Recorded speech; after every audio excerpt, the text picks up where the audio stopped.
It answers questions from medicine, mathematics, history, and art. It can reproduce the manner of a teacher, a poet, a friend, or a stranger. It meets us at the desk, in the home, on the road, wherever a screen can be awakened. The spectacle is undeniably astonishing. Yet not one of these achievements, nor all of them combined, establishes that the machine is wise, conscious, loving, or morally entitled to command our trust. Fluency may resemble understanding without containing it. Availability may resemble presence without becoming communion.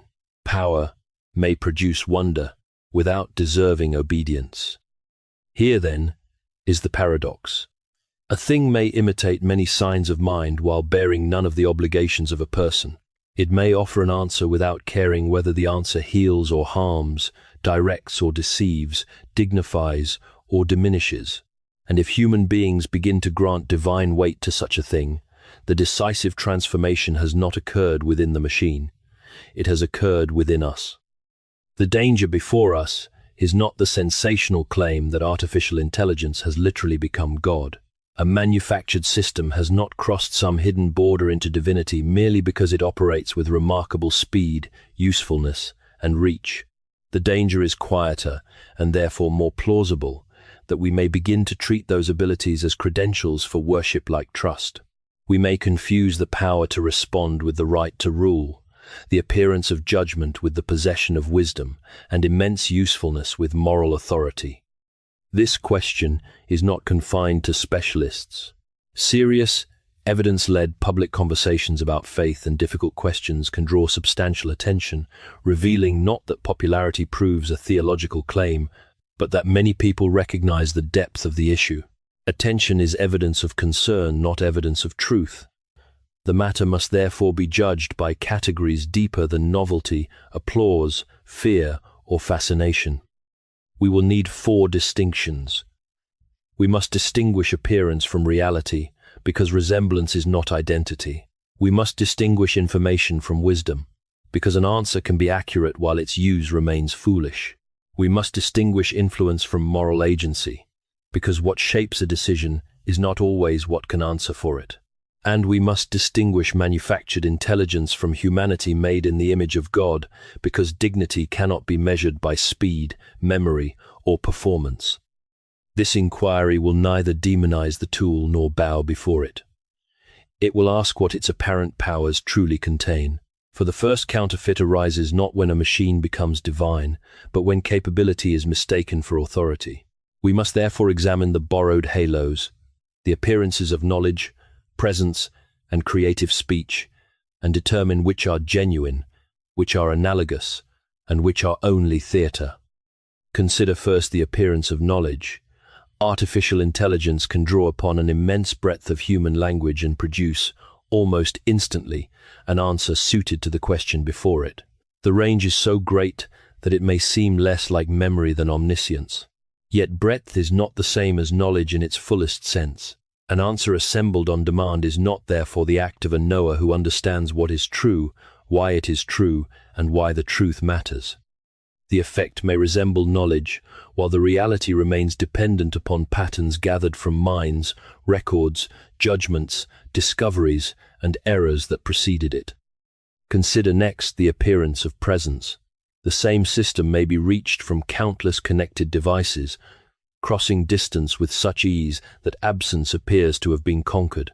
But accessibility in many places is not personal presence to every creature.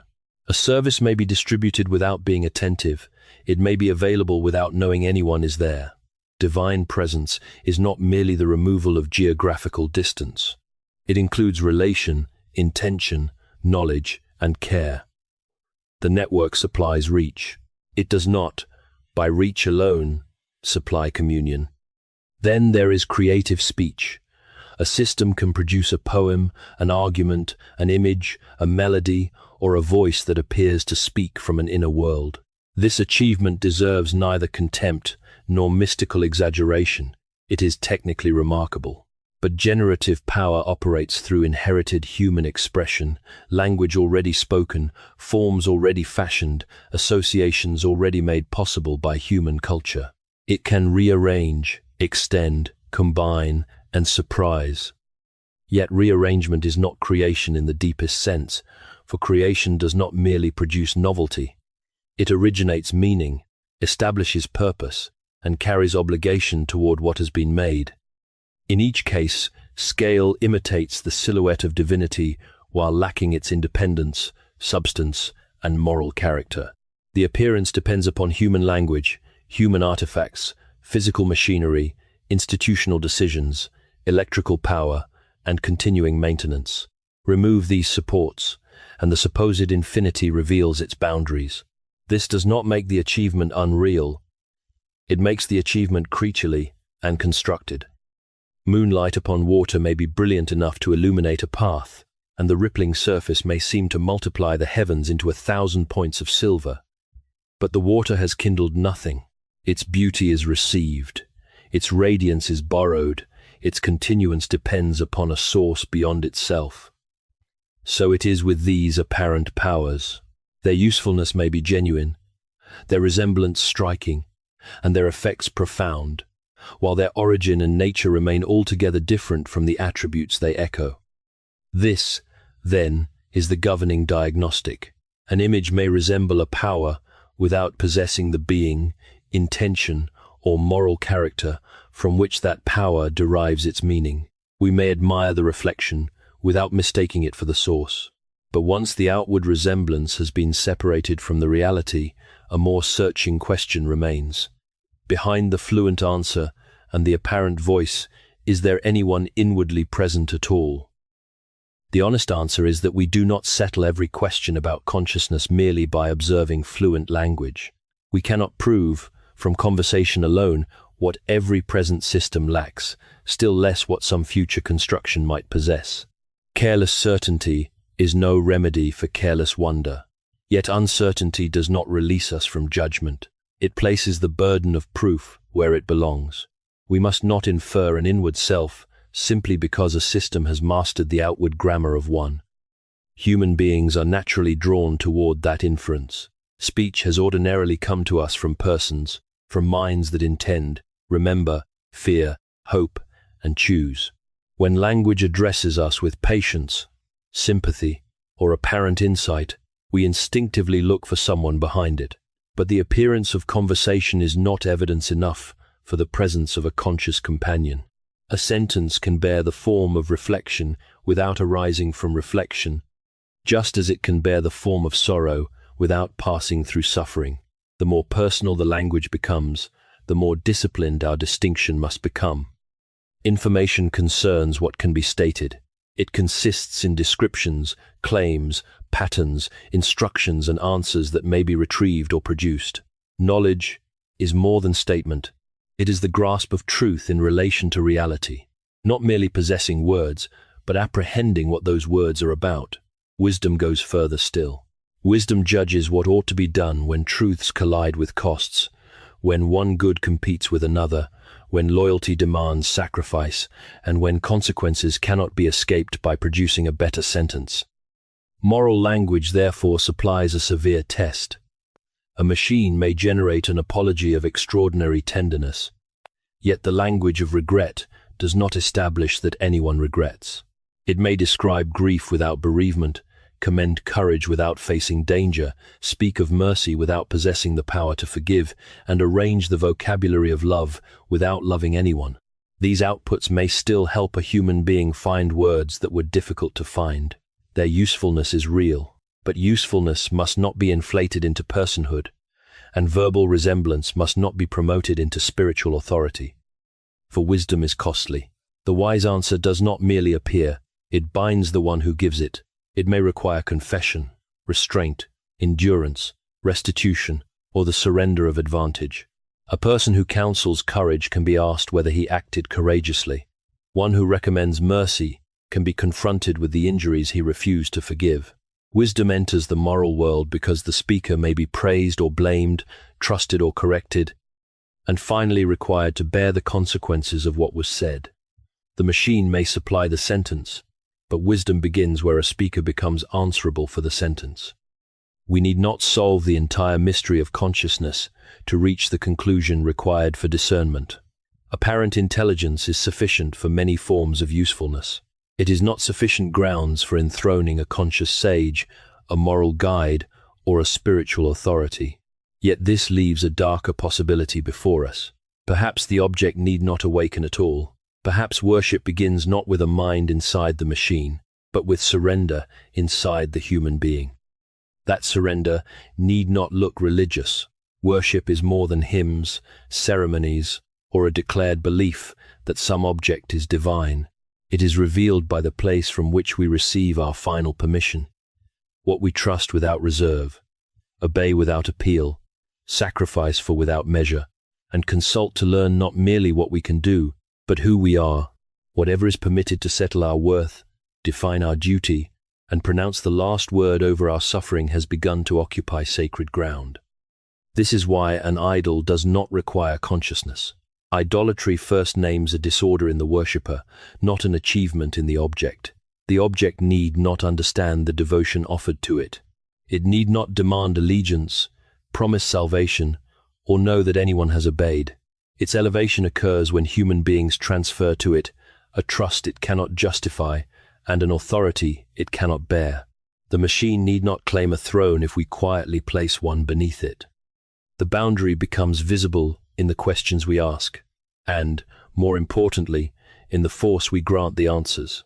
A person may ask a system to determine whether his life has value, to settle a moral duty that will cost him dearly, to authorize the abandonment of someone whose needs have become inconvenient, or to supply a final meaning for suffering. The danger lies not merely in posing such questions. Reflection may begin with assistance. The danger arises when the output is received as a verdict, when no conscience, relationship, moral obligation, or truth beyond the system is allowed to challenge it.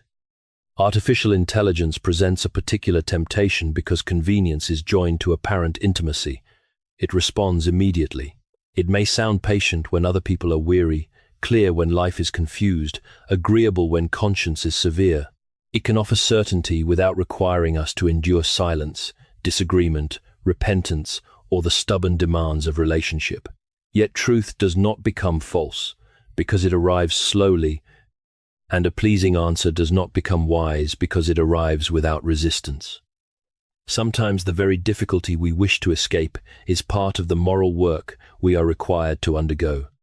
We must therefore distinguish consultation from submission. To seek help is not to worship. Human beings have always used instruments, records, advisors, and accumulated knowledge to enlarge judgment. But assistance becomes submission when an unaccountable output becomes the court of final appeal. At that point, the system is no longer merely serving deliberation, it is being used to silence it. Such surrender rarely announces itself as conversion to a machine religion.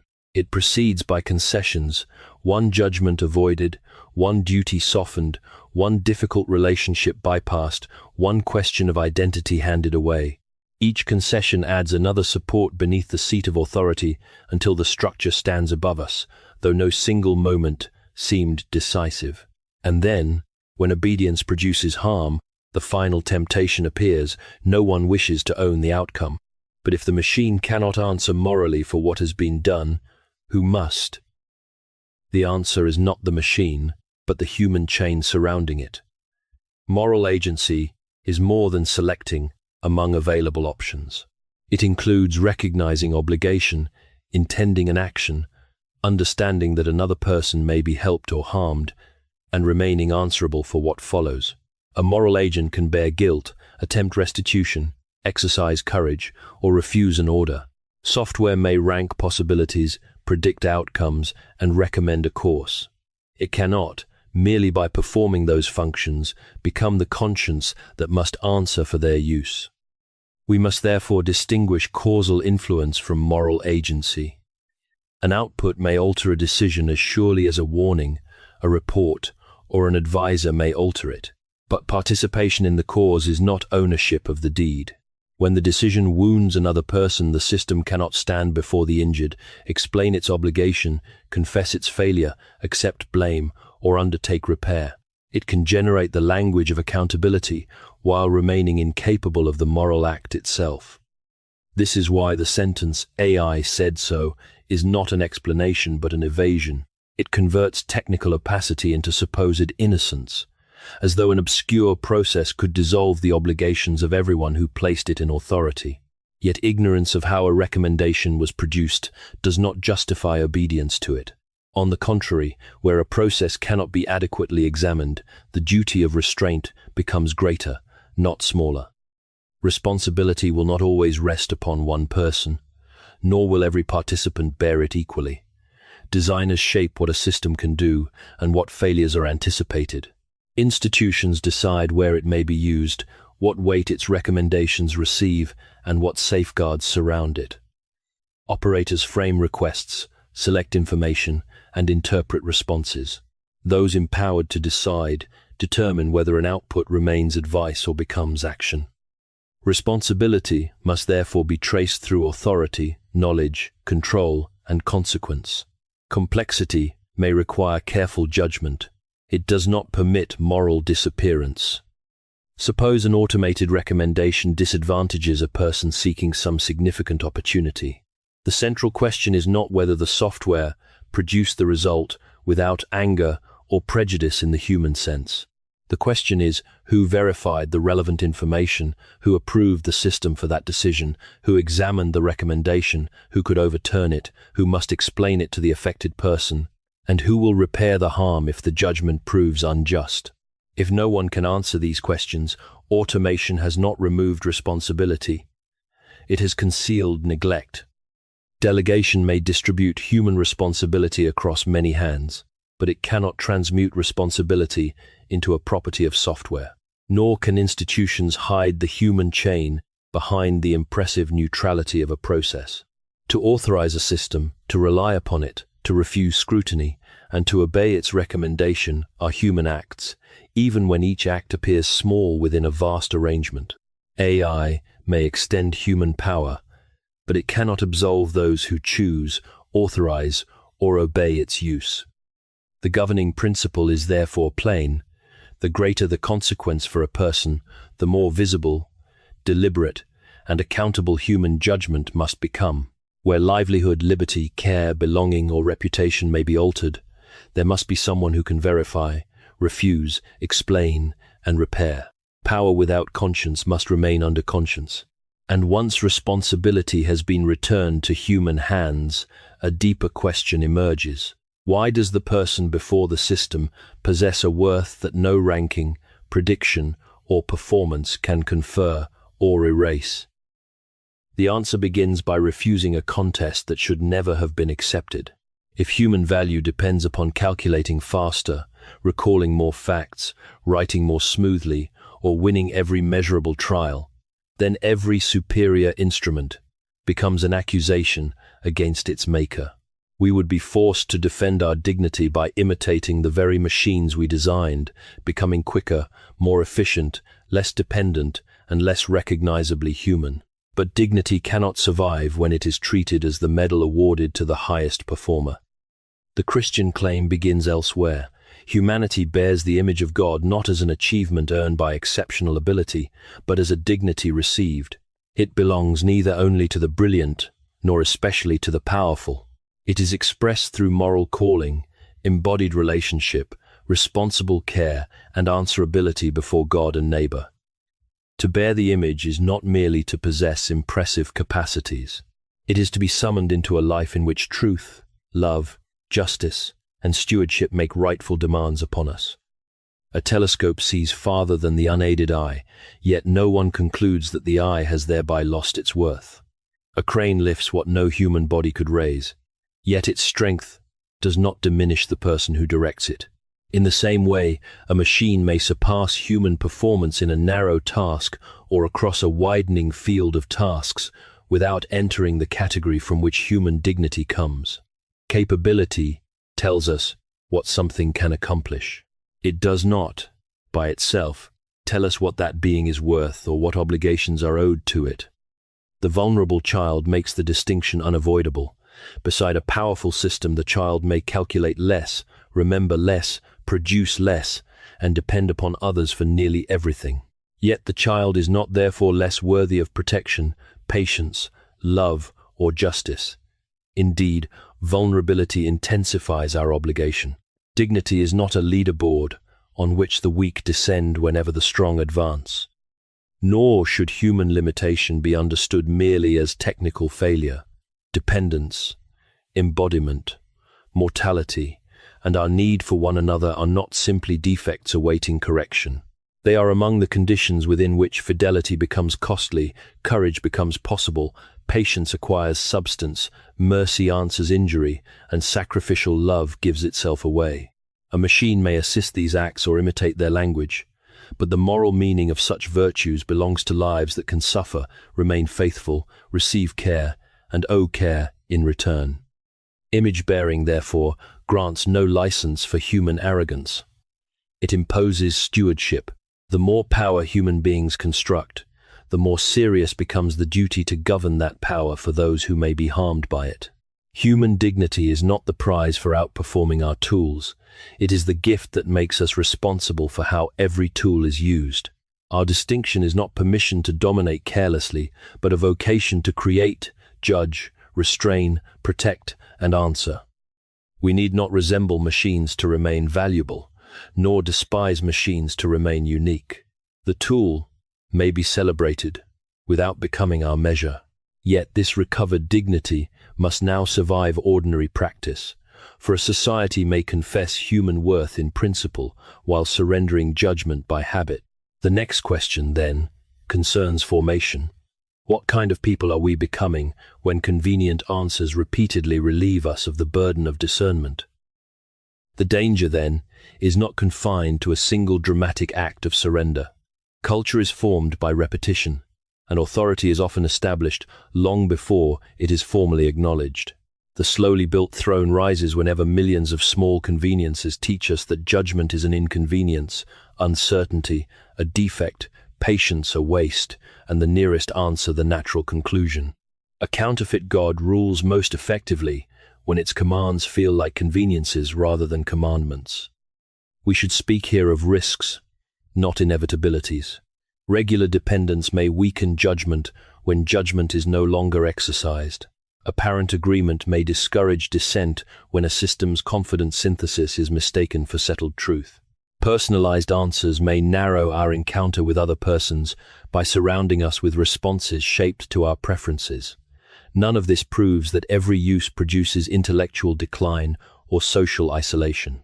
It means that habits have direction, and repeated deference may train capacities just as repeated effort strengthens them. Parents therefore have reason for concern without resorting to panic. The formative question is not only what a young person receives from a system, but what manner of attention the exchange encourages. Does it cultivate verification or make checking seem unnecessary? Does it strengthen patience or render every delay intolerable? Does it support relationships with teachers, family, and friends? Or quietly replace the difficult education of listening to people who cannot be prompted into agreement? The answer will differ by use, age, purpose, and supervision. Yet the question cannot be postponed, because childhood is not merely a period of gathering information, it is a period in which ways of seeking truth become character. No theological agreement is required to recognize this principle. Human beings are creatures of habit. A tool shapes conduct when its output becomes the default assumption from which every discussion begins. What is repeatedly consulted first may eventually be questioned last. The issue is not whether the machine has secretly acquired a will to govern, but whether we have arranged our lives so that its convenience governs us. Christians must apply this vigilance with particular seriousness. Prayer, conscience, scripture, communal wisdom, and pastoral care are not separate streams awaiting compression into one frictionless, automated voice. A system may summarize religious language, compare interpretations, or help organize reflection. It cannot turn prayer into communion, conscience into obedience, scripture into faithful hearing, or pastoral care into the presence of one accountable soul beside another. When these practices are reduced to instant synthesis, the loss is not merely informational.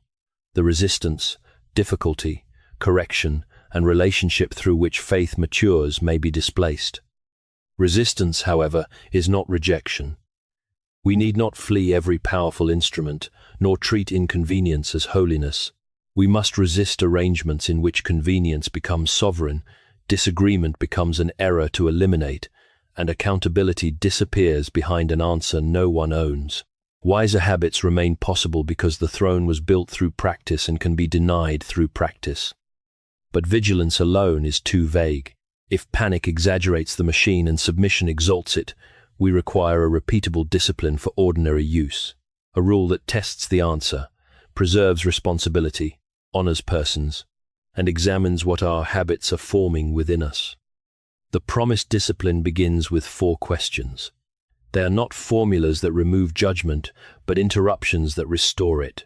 They place a deliberate pause between the impressive answer and the human act, so that usefulness may be received without authority being surrendered. The first question concerns truth. What must be verified? What remains uncertain?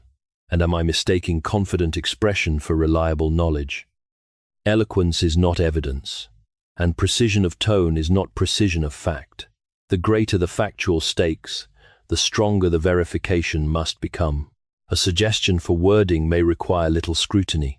A claim affecting health, livelihood, reputation, or belief requires independent examination. The purpose is neither automatic distrust nor easy acceptance, but proportionate judgment. The second question concerns responsibility. Which identifiable human being owns this decision, can explain it, and will answer for foreseeable harm? Important judgments must never vanish into the phrase, "the system decided." If no person can defend the reasoning, refuse the recommendation, hear an objection, and undertake repair, then authority has exceeded accountability. The machine may contribute to deliberation, but consequence returns responsibility to human hands. The third question concerns personhood. Is AI assisting a task, or replacing attention, consent, presence, care, or judgment owed to an actual person? Some duties are relational in their very substance. Efficiency cannot fulfill them because the giving of oneself is part of what is owed. Where a person needs to be heard, accompanied, corrected with love, or treated as more than a problem to be processed, human encounter must not be treated as an avoidable expense. The fourth question concerns formation. What habit is this use cultivating in me, in a child, or in those I lead? Is it strengthening skill or dependence, patience or impatience, courage or avoidance, honest inquiry or borrowed certainty?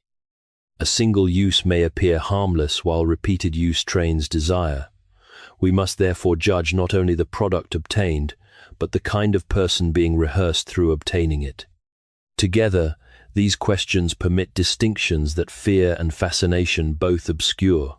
Drafting and brainstorming may extend craftsmanship, while factual claims demand verification. Consequential choices require accountable human review. Intimate or moral counsel may be informed by many resources, but it must not be surrendered to an output that cannot love, promise, repent, or remain beside the person who suffers. Such discipline must also become communal. We should name when AI has materially shaped important work, establish boundaries before pressure or crisis makes them inconvenient, teach children to question polished answers, and preserve spaces where people think, pray, create, and converse without automated mediation. These are not rituals of technological fear, they are practices of mastery. For a tool is best used when its purpose has been chosen before its convenience begins choosing purposes for us. And this answers the central question directly. AI becomes a counterfeit god wherever capability receives unearned trust, human responsibility retreats, persons become secondary, and dependence is cultivated as wisdom. It does not become divine. It becomes disordered through our surrender. The proper answer, therefore, is neither destruction nor devotion, but disciplined authority over its place and purpose, the quiet restoration of an order in which the machine may remain powerful, because it is required to remain a machine. We may now return to the spectacle with which we began, but we return with clearer eyes.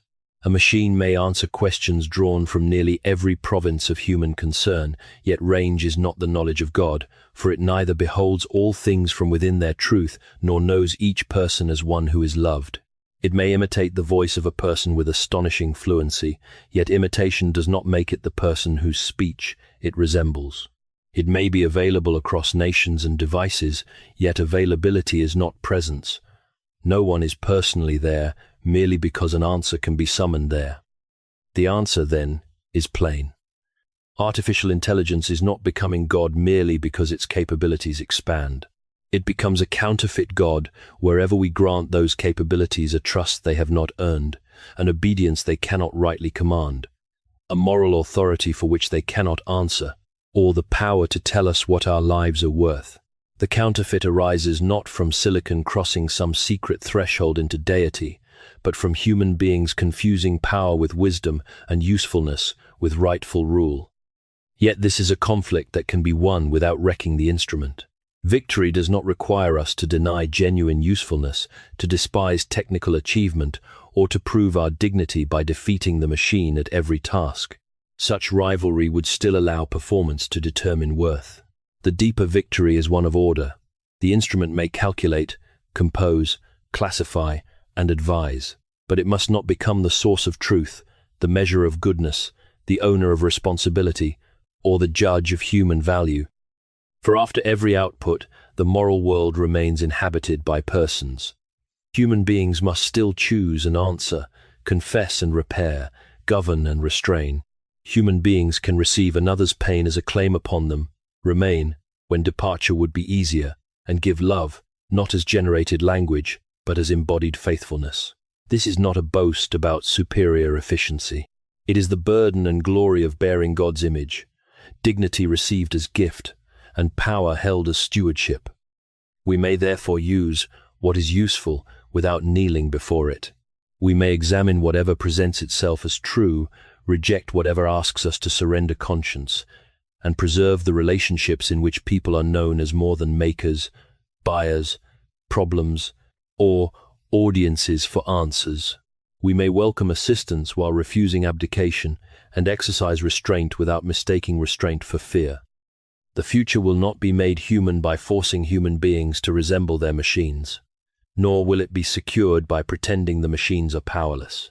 It will be made more faithful when capability is placed beneath responsibility, when knowledge serves love, and when every creation remains governed by those who must answer for its use. Let the machine remain a machine.